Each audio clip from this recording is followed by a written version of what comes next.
à quelques semaines du 46e Festival de la Chaise-Dieu, un festival dirigé par Jean-Michel Maté, qu'on va retrouver tout de suite. Jean-Michel Maté, passionné, passionnant, qui continue à faire évoluer un festival ancré dans le territoire, en relation avec des mécènes et en discussion avec son public. On le retrouve tout de suite.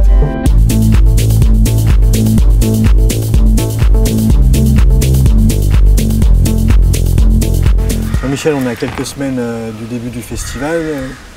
T'en es où et quelles vont être les particularités de ce festival édition 2012?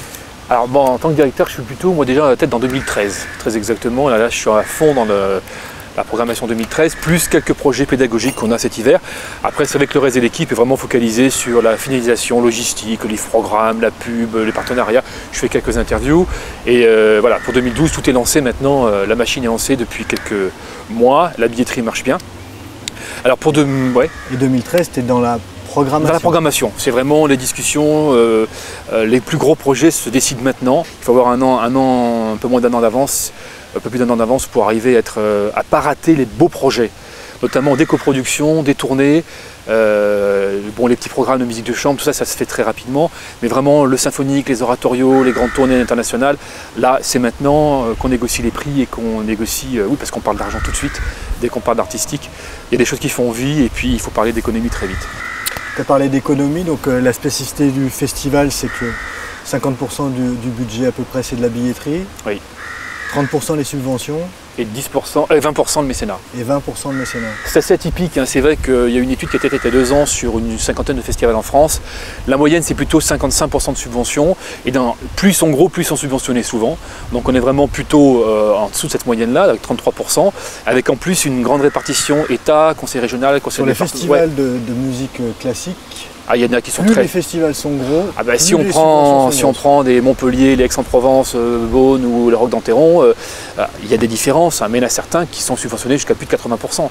Donc il faut le savoir, donc on trouve qu'à 33% c'est quand même, alors c'est à la fois un petit peu difficile parfois, parce que ça nous oblige, ça explique parfois la politique tarifaire, mais d'un autre côté c'est une certaine indépendance, c'est-à-dire que ça nous permet quand même de se dire voilà, on peut se permettre d'avoir certains choix qui sont un peu indépendants. Le mécénat aussi est plus important que dans d'autres festivals, et évidemment la billetterie. Comment t'expliques ça Alors le mécénat, c'est d'abord le travail. J'imagine que ça s'explique par un travail. C'est un énorme travail.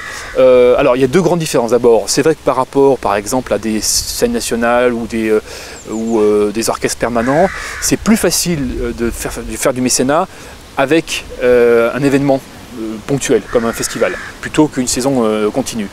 La deuxième chose, c'est évidemment l'attrait du lieu, et évidemment, c'est le résultat de nombreuses années de travail avec une politique qui a été d'abord axée sur des mécénats nationaux, c'est-à-dire des grands partenaires type Caisse des dépôts ou Crédit Coopératif, etc.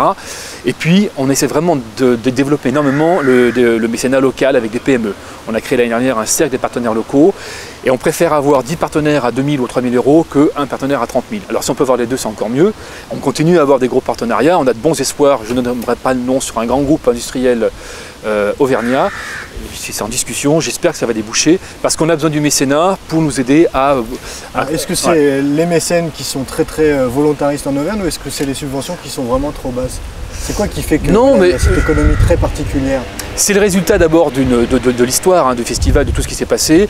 Il y a un tissu économique qui n'est pas celui de la région Rhône-Alpes et de la région Île-de-France, donc on a moins de PME. Et puis évidemment, le mécénat, c'est la même chose, il faut déjà intéresser le PDG ou le représentant du mécénat qui a envie de s'intéresser à la musique. Donc on est dans un pourcentage très faible. C'est le cas par exemple d'Ombrun par exemple. Le facteur déclenchant pour un mécène aujourd'hui, c'est la passion, c'est l'envie. Alors il y a quand même 2 grands cas. Il y a les très grands groupes nationaux qui ont une mission mécénat ou un département mécénat avec une politique très claire. Par exemple, Caisse des dépôts, ils ont des employés qui s'occupent du mécénat, et ils ont une politique qui va vers les jeunes, vers certains secteurs, ou la Fondation Orange qui fait la musique vocale. Voilà, il y a des grandes boîtes comme ça. Après, il y a les PME ou d'autres entreprises qui n'ont pas de politique réelle, et là il faut faire envie. Je prends le cas de Xavier Ombrun-Ambert, lui il adore la musique, ça fait des années qu'il était dans le public du festival, ça s'est déclenché, il est devenu notre premier partenaire, et c'est un régional, il est d'Ambert. Et là c'est plus de 60 000 euros, c'est quand même des sommes considérables. Donc il y a également notre outil qui est la loi fiscale, qui a des avantages fiscaux qui nous aident, mais s'il n'y a pas une envie de découvrir la musique et d'aimer la musique, ça ne sert à rien. Donc c'est vrai que ça nous donne une économie particulière, évidemment.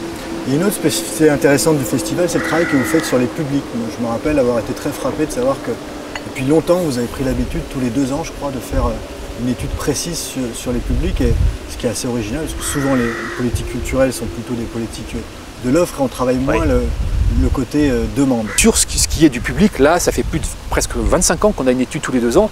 Alors, non seulement on a une connaissance très fine, parce que c'est plus de 40 questions, hein, c'est extrêmement fouillé, c'est vraiment une étude très très fouillée, qui va non seulement sur des choses assez sociologiques classiques, mais également sur les goûts. C'est-à-dire qu'on veut vraiment savoir ce qu'ils aiment, ce qu'ils n'aiment pas, ce qu'ils apprécient dans un festival, quels sont les points forts, les points faibles. Il y a des questions ouvertes. On se retrouve des fois avec 200 remarques, avec des choses aussi bien artistiques, pourquoi vous n'invitez pas un tel, oh là là j'entendais pas, ou ma chaise était bancale, ou des problèmes de parking ou de toilette. Mais c'est ça aussi un festival. Ça va aussi, ça fait partie de ce qu'on offre et ce qu'on doit assurer à un public. Très bien, donc ça veut dire qu'il y a un aspect quand même co-construction, c'est-à-dire que vous prenez en compte la parole du public pour oui et non. Les détails. Oui et non. Alors dans quel cas oui, dans quel cas non? C'est évident que si le public nous dit on est mal assis, j'entends mal, ou la vidéo n'est pas de mauvaise qualité, vous interrogez. On s'interroge. Surtitrage, oui, mais on ne voyait pas ou c'était en panne, évidemment on en tient compte.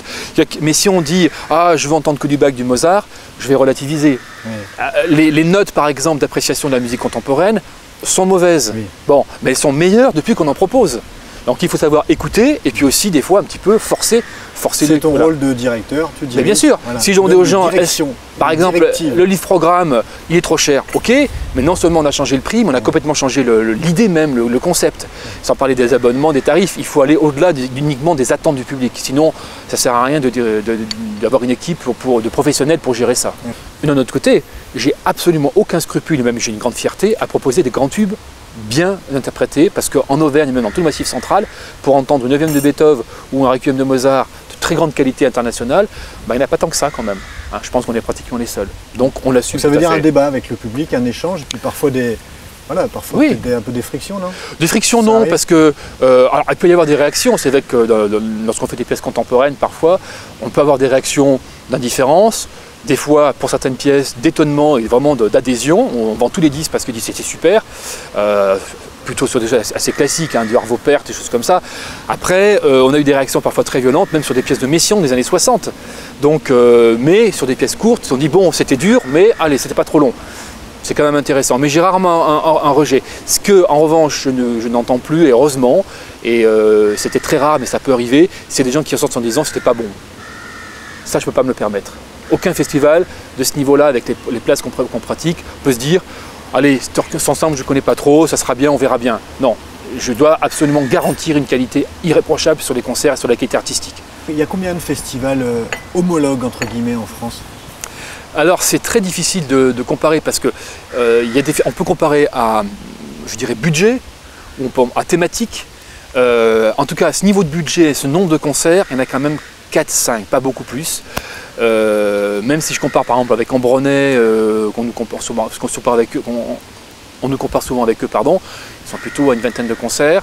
Celui qui nous ressemble au niveau de la thématique, c'est le Festival de Saint-Denis notamment, mais en tout ils ont 7-8 concerts. Et des festivals qui accueillent des grands symphoniques, des grands oratorios, il y en a très peu. Il y a Saint-Denis, mais c'est 5-6 concerts. Qu'est-ce qui fait l'identité propre? Notre identité, c'est d'abord quand même un lieu identitaire, c'est un lieu patrimonial, c'est du coup la musique sacrée qui reste notre fil rouge, et les grands effectifs, c'est-à-dire les grands orchestres, les grands oratorios.